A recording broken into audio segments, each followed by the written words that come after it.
Harrison said, "Thank you, Your Honor.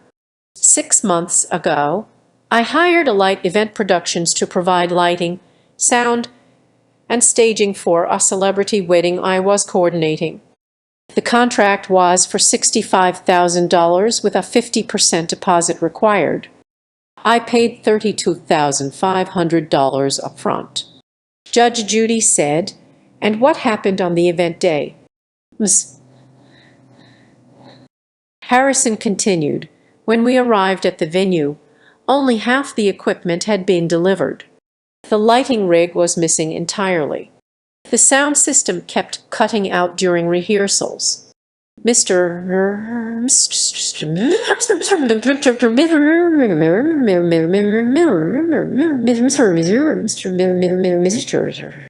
Russo promised everything would be fixed by showtime, but when the ceremony began, the microphones failed completely. The bride walked down the aisle in silence. Judge Judy turned to Mr. Russo.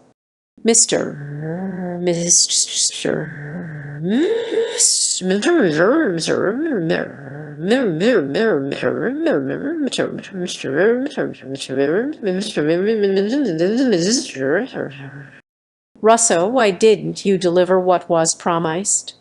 Mr. Russo said, "Your Honor, we experienced unexpected equipment failures. Some of our gear was damaged in transit. We did our best under difficult circumstances."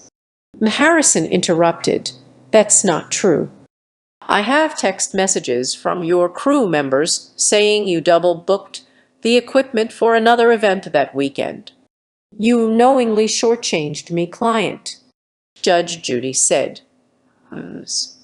"Harrison, show me your evidence." Harrison said, "First, the original contract listing all required equipment.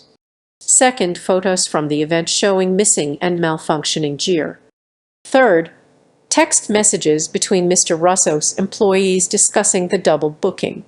Fourth, the signed statement from a client terminating me contract and refusing to pay me $20,000 fee because of this disaster." Judge Judy said, "Bailiff, bring me these documents." After reviewing them carefully, Judge Judy said, "Mr. Russo, these texts clearly show you knowingly committed fraud by accepting two contracts for the same equipment. How do you explain this?" Mr. Russo hesitated. "Your Honor, we sometimes share equipment between events to maximize efficiency. We didn't anticipate technical issues." Judge Judy said, "Efficiency doesn't explain taking full payment while knowingly providing half the service." Harrison, "What are your total damages?" Ms. Harrison said, "I lost my $32,500 deposit.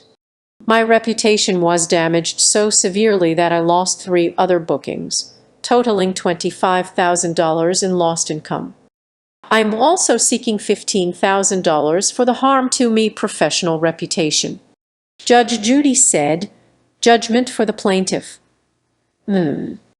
Harrison. Judge Judy continued, "A light event productions. Through Mr. Russo, you engaged in deceptive business practices.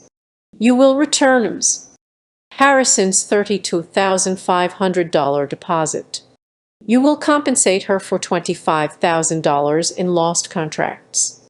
You will pay $15,000 for damage to her professional reputation." Judge Judy said, "Total judgment $72,500, payable within 30 days. Furthermore, I am referring this matter to the State Business Licensing Board. This kind of deliberate fraud puts entire careers at risk. Case closed."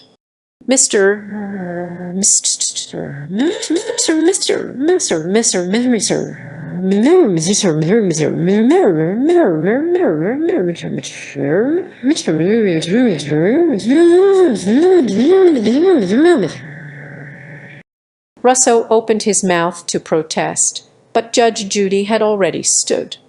Harrison nodded gratefully as she collected her documents. The bailiff stepped forward as the next case was called while Mr.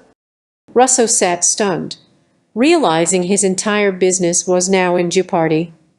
Realizing his interview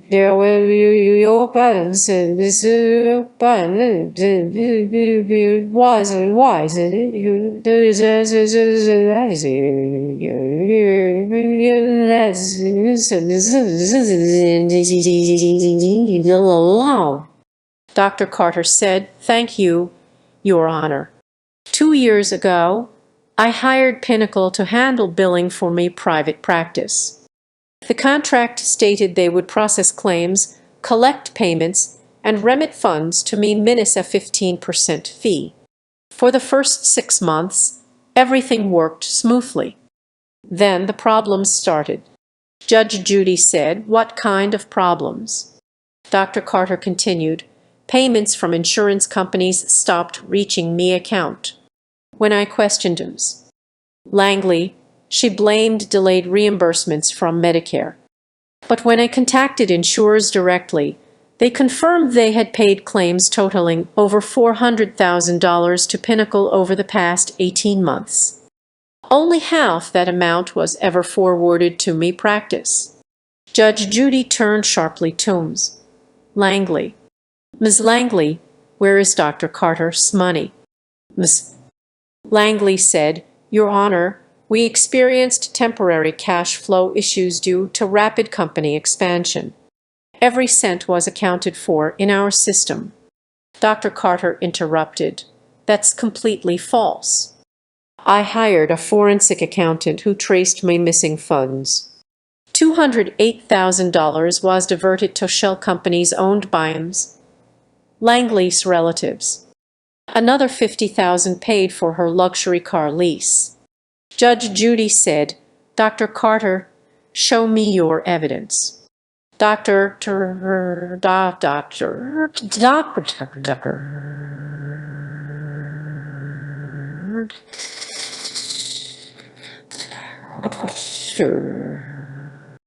Carter said, "First, bank records showing insurance payments deposited into Pinnacle's account.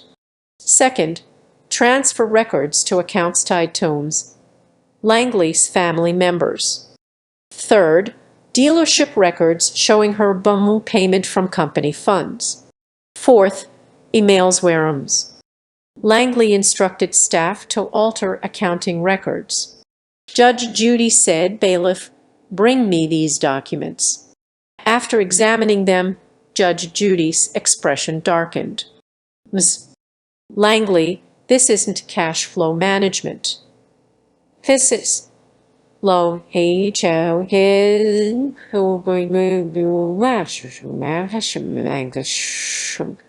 This is systematic embezzlement." Mrs. Langley said, "Your Honor, those transfers were legitimate business expenses. The car was for client transportation." Judge Judy said, "Client transportation does explain a $200,000 personal slush fund." Dr. Carter, what are your total damages? Doctor,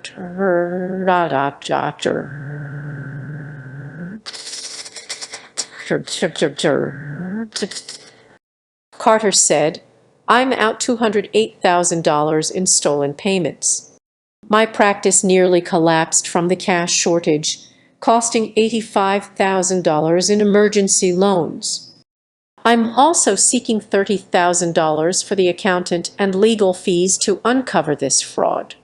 Judge Judy said, "Judgment for the plaintiff, Dr. Carter." Judge Judy continued, "Pinnacle Medical Billing Services. Through Ms. Langley, you committed deliberate financial fraud. You will repay Dr.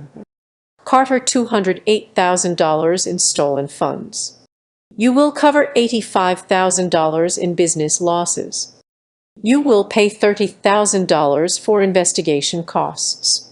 Judge Judy said, "Total judgment $323,000. Furthermore, I'm ordering immediate seizure of company assets and referring this case to the U.S. Attorney's Office for federal fraud charges.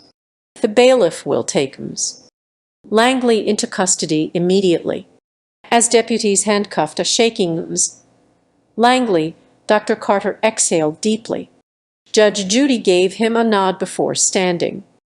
The courtroom erupted in murmurs as officers led the sobbing defendant away, while Dr. Carter carefully gathered his evidence, his medical practice finally secure again.